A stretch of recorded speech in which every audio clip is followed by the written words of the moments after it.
So there's a few phrases that one may think of when they see this. So I'll let you read the headline here, and then I'll let you maybe think of one of those phrases for yourself. Go ahead. I mean, I'm thinking of maybe three off the top of my head. I'm sure there's more, you know. But as far as I'm sure, as far as I can think of at the moment, there's only really three phrases here that really go well with this situation. And yes, I'm stalling because some of those phrases have no words. And YouTube doesn't like when you use those no words within like the first certain amount of time. Because despite the fact that my channel is listed as not for children, you say a few naughty words and add suitability. So, Concord director reportedly steps down following game's failure. Fellow Firewalk studio devs presume mass layoffs inbound.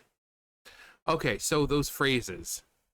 You get what you fucking deserve. Get woke, go broke, or everything woke turns to shit. So, this is a game that for 8 years was in production. 8 years.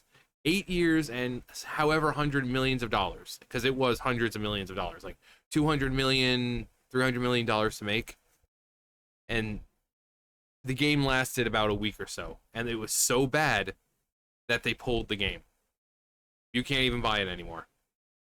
As of like yesterday, I saw that there was like people who were actually able to play it somehow, who didn't get refunds or whatever the case is.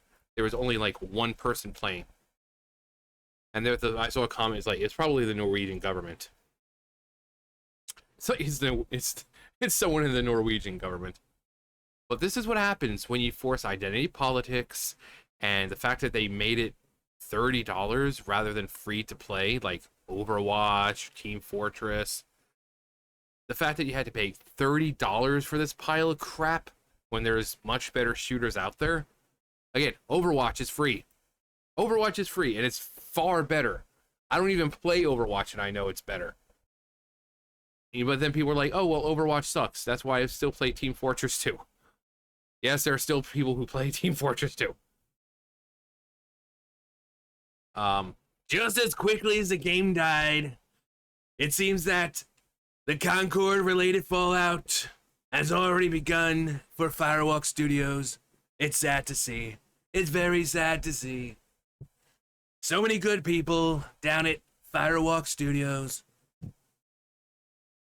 As not only is their studio head stepped down, but its remaining employees fear that their future is just as bleak. I mean, have you considered making fun games? See, this is the trend, in case you haven't noticed. Multi-billion-dollar company makes product. Product is filled with DEI and other bullcrap that people don't want. Product loses money because no one's buying it. Layoffs happen.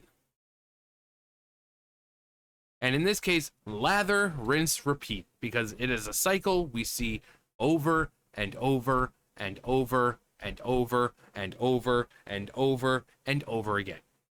And yet these companies, they keep doing it. They keep doing the same thing. It's so sad.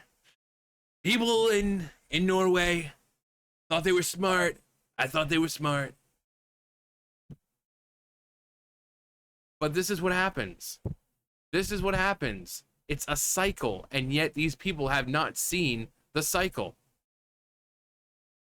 And it doesn't just go for video games. Video games, comic books, movies, TV shows. It's the same formula. Company, multi-million-dollar company introduces a product. Product has forced diversity and DEI crap that no one asked for or cares about. Actually, there's the other step of come out and bash and berate potential customers and viewers. The product does poorly and loses money. Layoffs happen. Are these people in the business of making money anymore? Certainly doesn't seem like it. Word of the Sony subsidiary studio's supposed turmoil was first brought to light courtesy the Kotaku's Ethan Gach. Kotaku? Are you saying they might? No, they're not. I would say, is there some, journalistic integrity going on? No, no, because they're gonna they would blame people. Oh my God, oh, you people, you just hate diversity. You're just a bunch of phobes and isms. Who learned of the information from a variety of inside sources. According to said sources, the bell began to toll. Prepare yourselves. The bells have tolled. Began to toll for Firewalk Studios when Concord director Ryan Ellis, who per Gotch was the main shot caller on the failed hero shooter, told his fellow devs that he would be stepping down from from his leadership role in favor of a more support-oriented one. Notably, players may remember that his last official communication as a games director, Ellis assured the public that although Concord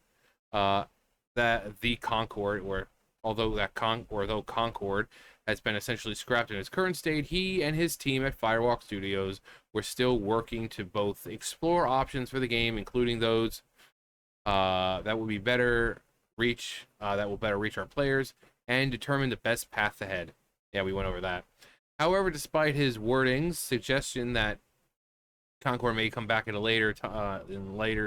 some shape or form, Gotch's insiders say that not only is this looking completely unlikely, but so is their continued employment.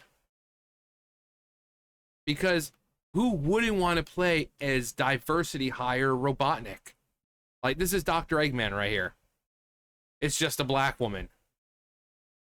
Like, I am the Eggman. That's what I am. I am the Eggman. I mean, the glasses. I mean, they don't have the mustache protruding out, but they've got the hair going out. They've got the red. It's Eggman. It's freaking Eggman. They are pessimistic. Concord will return, and we have been asked to explore pitches for something completely different that Firewalk, which is currently around 170 employees, might work on next. Yeah, good luck with that. Because guess what? You'll be working on another game, and you're just going to do the same thing all over. Because it's like an OCD or an addiction. You can't help yourselves. You see a project, and you need to force your bullcrap into said project. Instead of thinking, oh, hey, maybe we shouldn't do what we did last time to get our game completely pulled. Maybe we should make a game that people actually want to play and will enjoy, and a game that's for everyone. But nope, they can't help themselves. Speculation among some staff has included whether the studio could be used as co-development on one of Sony's myriad other first-party projects currently in production.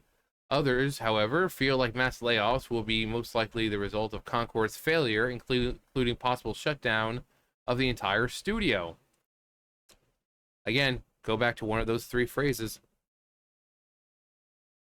As Firewalk Studios' time appears to be coming to a close, now feels like a good time to remember that Sony not only purchased the studio solely on their belief that Concord would be a smash hit, but that they chose to do so rather than support their now shuttered Japan studio, whose team of veteran developers produce such noted hits as Tokyo Jungle, Bloodborne, and the Gravity Rush duology. And further proving that Sony bet on the wrong, uninspired horse, while Concord has gone down in history as one of the biggest disasters in gaming history of video games, it probably might be even worse than E.T. I mean, maybe not that bad, but it's the fact that the game was out for a week or so and then got pulled because of how badly it was performing, sales-wise, and yeah, it's right up there with E.T., and we didn't think anything would be able to reach that. But nope. Congratulations, Concord. You were up there with the greats like E.T. Good job.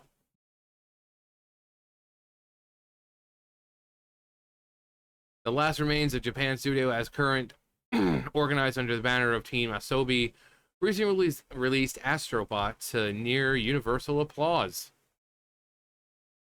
Yes, he's a Ratchet, a Ratchet themed ally in Astrobot. Yeah, I hear a lot of people are enjoying the game.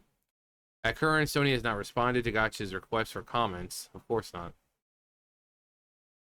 This is the type of consequences that should result from wasting 8 years and God knows how many millions of an absolute dumpster fire of a game. I hope they all find meaning and purpose in their new careers as baristas, fast food workers, and janitors. There are a lot of Starbucks in the world, but is there enough to employ all these woke game developers? Last time I looked, this game had one person online. Yeah, there was only one person. It was like, it's the Norwegian government. Sony bought them for Concord. They were a waste of money. Yeah. So, this is what happens. This is what happens. And now you have games that I just went over like last night. Dragon Age Veilguard, where same thing. They're pushing. It's obviously they're pushing a certain agenda. It's obvious. Just in something simple as the character customization, it's clear they're pushing a certain agenda for a certain group of people while excluding others. They talk about diversity and inclusion and representation, but they want to leave out biological females. So when that game comes out and falls apart just in a disastrous blaze of glory, they're going to come out and say, it's a bunch of phobes, and isms, and that's the reason. No. The game failed because you cater to only a small group of people. Simple as that. You're in the game business to make games that are fun, that will make you money. You're not there to push an agenda. If you want to push an agenda, make your own studio, raise your own money, and waste your own time. You were getting paid millions upon millions of dollars to make this game, and instead you make it a crappy game, ugly, hideous fucking characters, forced DEI. You decided, oh hey, let's make this game $30 freaking to play. Can't imagine why you had to pull it a week after, and why you guys are facing possibility of layoffs. It's a vicious cycle that you people just don't want to get out of. You don't, because you are just completely okay with it. It's like the meme, that their places are burning and they're just sitting there like, this is fine. When are these people actually? They say they're woke, but when are they actually going to wake up and see what they're doing isn't working? How many times a year have we heard, or just this year have we heard of places laying people off because sales for something they were so terrible that they can't afford to have many people right now, because they put out a product that was, forced diversity, no one wanted to freaking buy it, and then they lost money. How many times this year have we heard that? And yet these companies don't learn. They don't. So you get what you fucking deserve. Get woke, go broke, and everything woke turns to shit. So, but no, it's our fault. It's our fault if we don't like this forced diversity crap. It's our fault. It's our fault. Normal players who want an escape, it's our fault. Not the companies. No, it's never their fault. It's ours. But anyway, that's going to do it for me. You guys know the drill. I'll see you guys later. Bye, guys.